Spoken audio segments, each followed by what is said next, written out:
Today we're going to learn how to tie the Leafless Rose.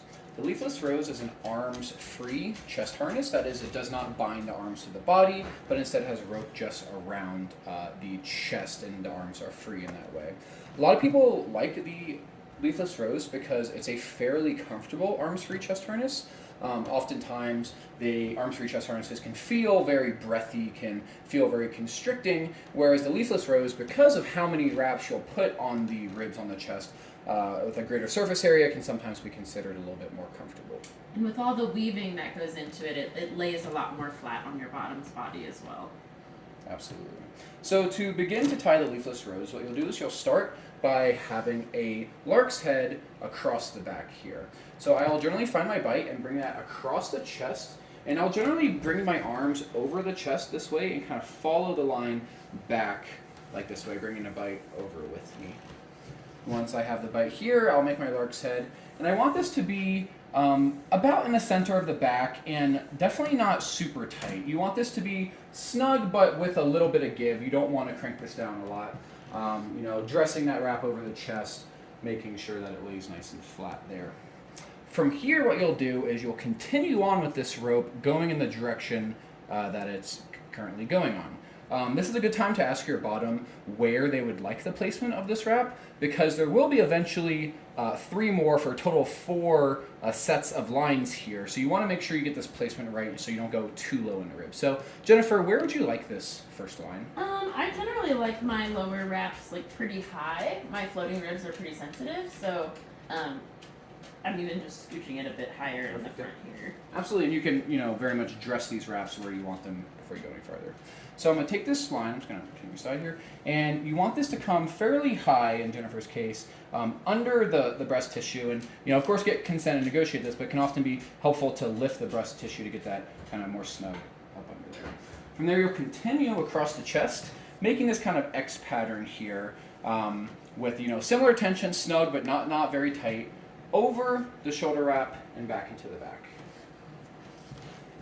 This is a good time to check and make sure that these shoulder straps are not too tight and they're not too close to the neck. It's very common for people to feel pretty uncomfortable if this rope is too much on the collarbone, too close to the veins here on the neck or the muscles there. So, communicate with your bottom, but generally advise not to have that too close to the neck.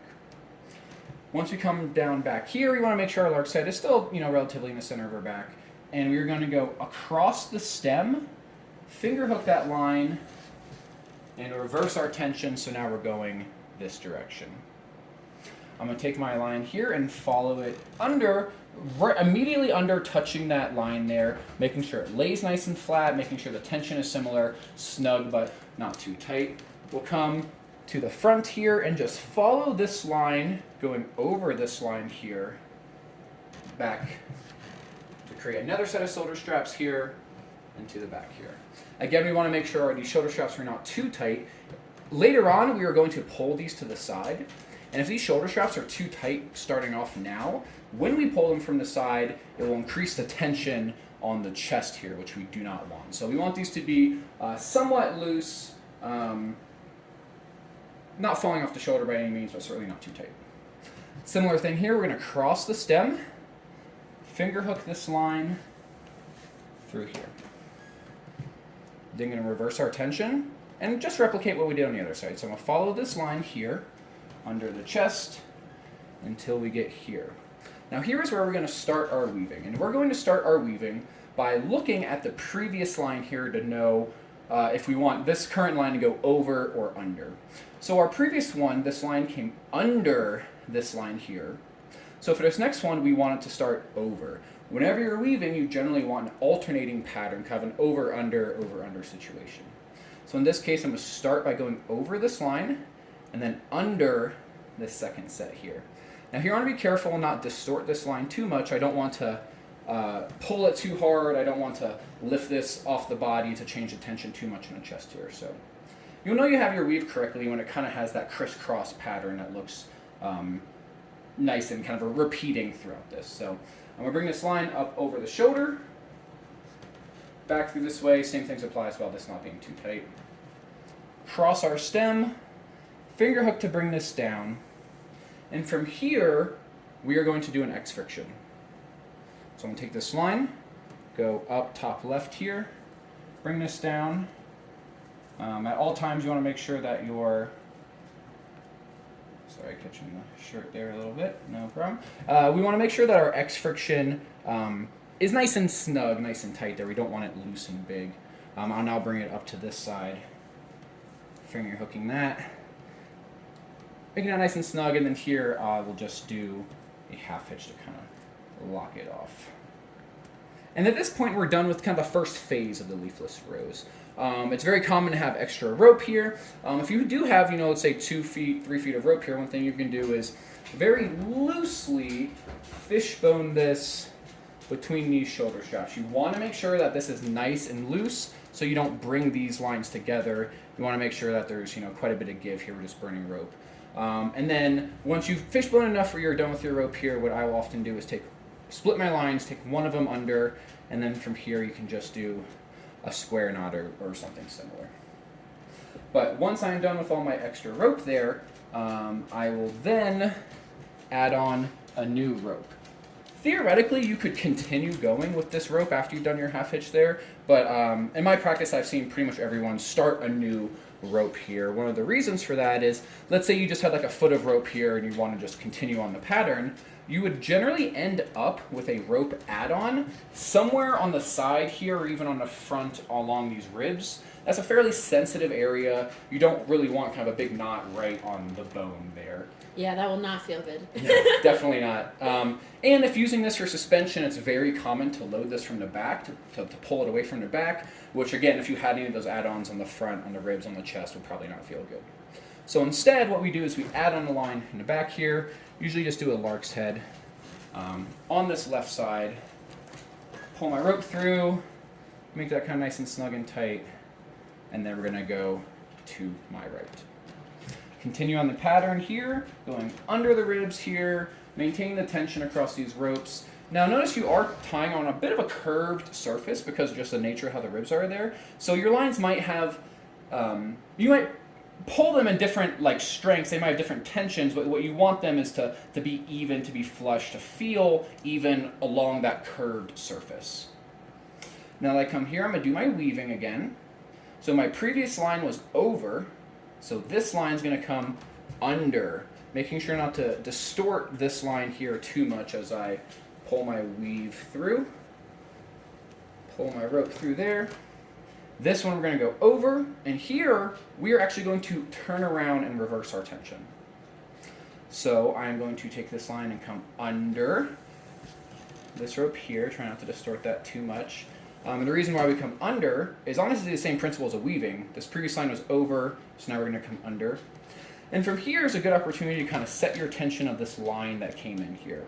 If this line was a little loose there, what I would do is kind of pull at the top of here to get that snug and in line with the rest of them, and then pull my tension through here. You'll notice we're kind of making a bit of a heart shape here. So here we're kind of making one half of our heart. And we want this to be somewhat even on the chest, and we're going to replicate this on the other side as well. Once we come back through here, we're going to follow this line back through again. We're going to come just around the back here. I will recommend not coming low on the back there. You want it to be kind of in line, a little bit higher here. The reason being is eventually we're going to bunch all these lines up together with the friction, and we don't want to change our tension too much if the ropes were kind of down here, up the middle here, and up there. We want them all kind of together. Take this line along the back, follow under the ribs there, and we're going to do the other side of our heart here. And this is where we're going to do a lot of our weaving. So again, we look at our previous line here was under, so we're going to go over, and then under this one.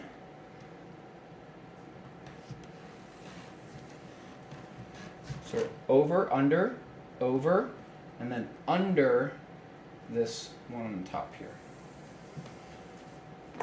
After we've done that, we're going to turn around and continuing the same pattern, over and then under here. It can be a little tricky trying not to distort these lines here, but just try to have as little movement as possible. I don't want to pull this line real hard. I'll change the whole tension here. So over, and then under this last one here, pulling this through.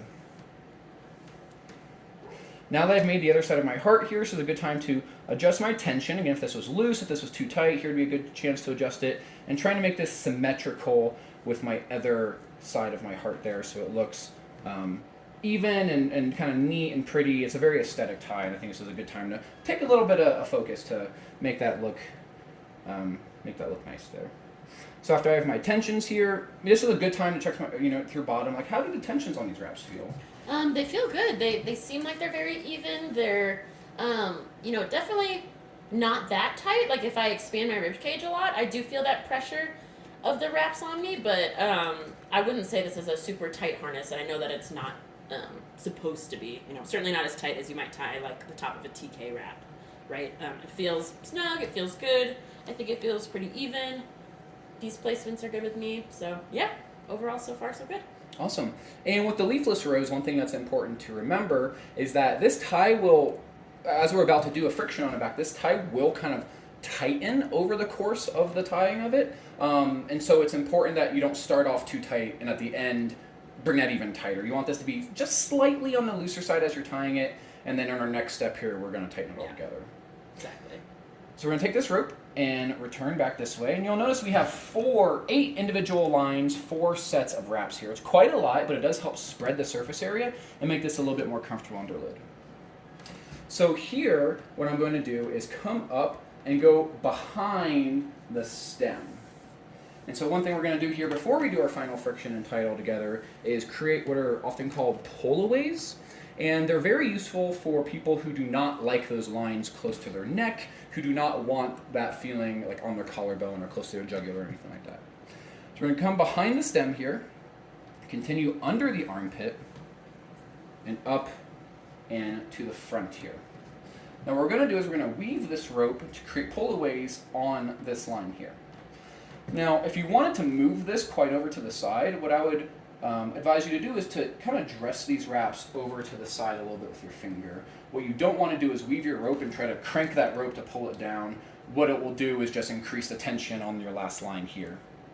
So dress these over a little bit, and then we're going to go, again, over, under pattern. And for this, I generally recommend you start up and then work your way down, opposed to starting down and working your way up. I find going from top to bottom is a little more comfortable for most people. And then weave on our way back.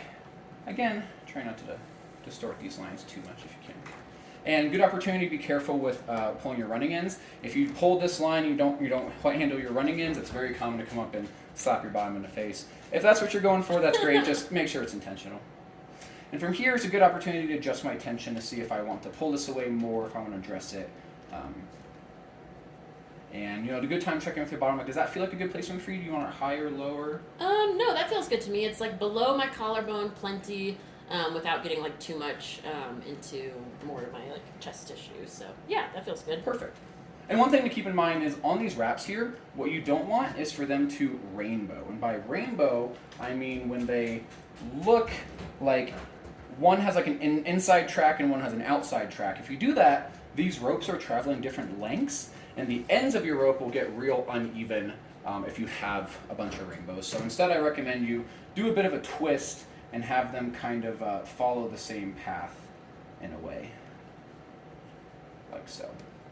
Pull that, adjust your tension as needed. You're going to follow this behind the back, again under the armpit. You don't want this super deep, high in the armpit, but you don't want it super low either. It's kind of like in the armpit without being too low, too high. Come behind the stem again. We're going to do the exact same thing on the other side. Come under the armpit, weave from top to bottom, over, under. There it is. Yep. There it is. Over and then under, and then coming back over and under. Again, watching your running ends so you do not hit your bottom in the face. I wonder if that was in frame. I sure hope so. And here you want to adjust, like this one's much higher than this one. I want to adjust this down a little bit, checking my tension as I do so until it's about even. On this side. Dressing these wraps so that you're not distorting your lines too much.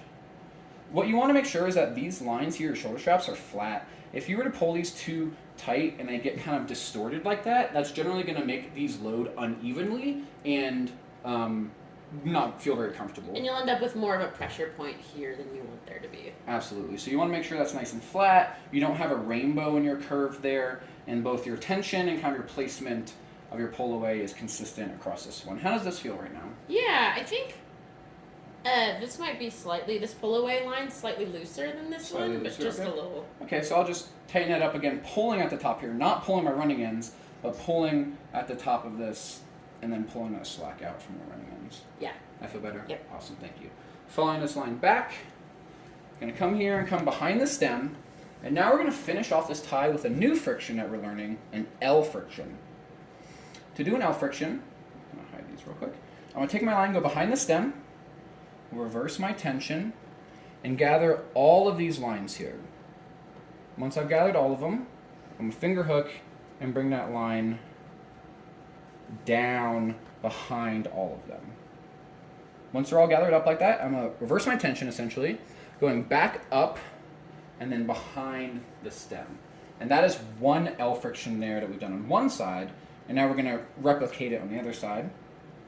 Going down over all of these ropes, pulling them all together back up, and here I'll come around the stem, and now I've done an L friction on both sides.